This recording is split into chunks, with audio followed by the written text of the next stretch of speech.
करने से पहले आपसे अनुरोध है कि कृपया चैनल को लाइक और सब्सक्राइब करें। 300 किलोवाट की शक्ति, 20 किलोमीटर रेंज। भारत का सूर्या वेपन दिखाएगा जलवा, 2027 तक हो जाएगा तैयार। भारत अपने रक्षा क्षेत्र में नए नए कदम बढ़ा रहा है। आधुनिक तकनीक का इस्तेमाल कर ऐसे ऐसे हथियार बनाए जा रहे हैं जिन्हें दुनिया ने ना तो पहले देखा और ना ही इनके बारे में सुना होगा। इसी कड़ी में आगे बढ़ते हुए अब भारत के रक्षा अनुसंधान और विकास संगठन DRDO एक डायरेक्टेड एनर्जी वेपन ड्यू विकसित कर रहा है। इस हथियार का नाम सूर्या रखा गया है। सूर्या वेपन क्या है?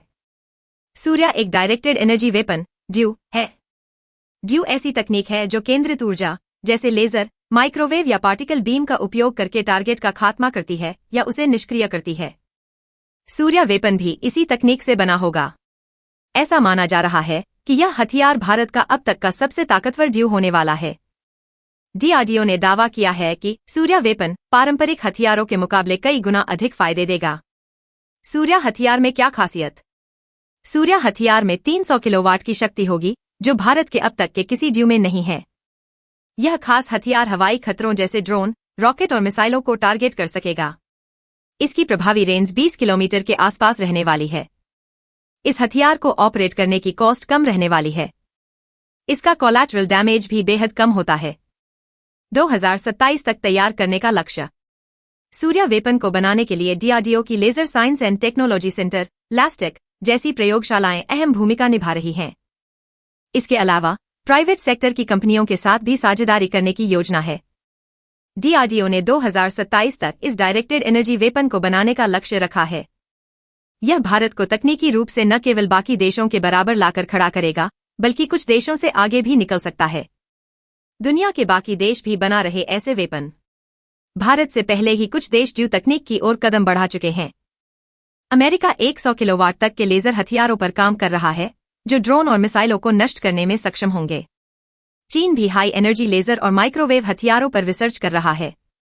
इजरायल आयरन बीम जैसे सिस्टम डेवलप कर रहा है जो 100 किलोवाट की शक्ति के साथ छोटी रेंज के खतरों को रोक सकेगा। रूस भी पेरिसवेट लेजर सिस्टम बना रहा है जो सैटेलाइट्स तक को टारगेट कर सकेगा। आपसे अनुरोध है कि कृपया चैनल को लाइक और सब्सक्राइब करें।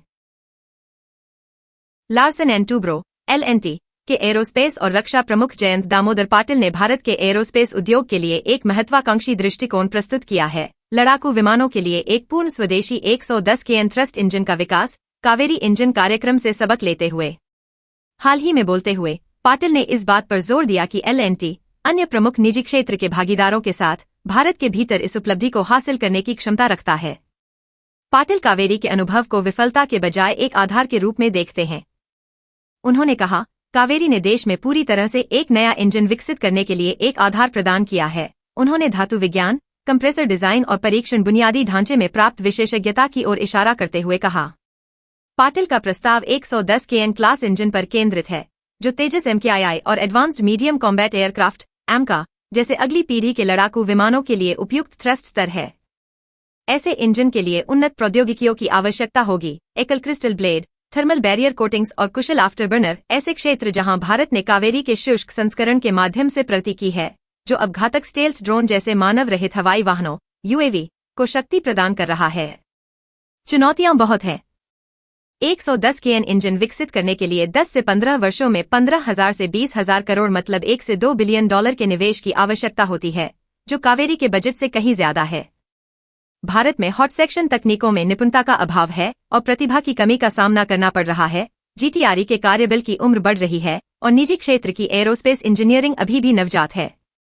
पाटिल का एक संघ के लिए आह्वान इस समस्या का समाधान कर सकता है जो यूरोजेट EJ 200 जैसे वैश्विक मॉडल को प्रतिबिंबित करता है, लेकिन सफलता सरकार के संकल्प पर निर्भर करती है।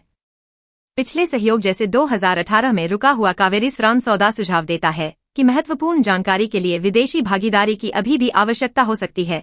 DRDO का एरो इंजन पर नए सिरे से ध्यान केंद्रित करना, जिसमें 130 kN डिजाइन के लिए 2024 में 10,000 करोड़ रुपए का प्रस्ताव शामिल है, गति को दर्शाता है।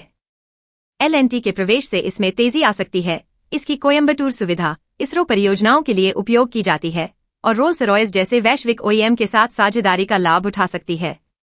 यदि समर्थन मिलता है तो यह प्रयास 2035 तक एक प्रोटोटाइप तैयार कर सकता है जो एएमसीए की समय सीमा के अनुरूप है।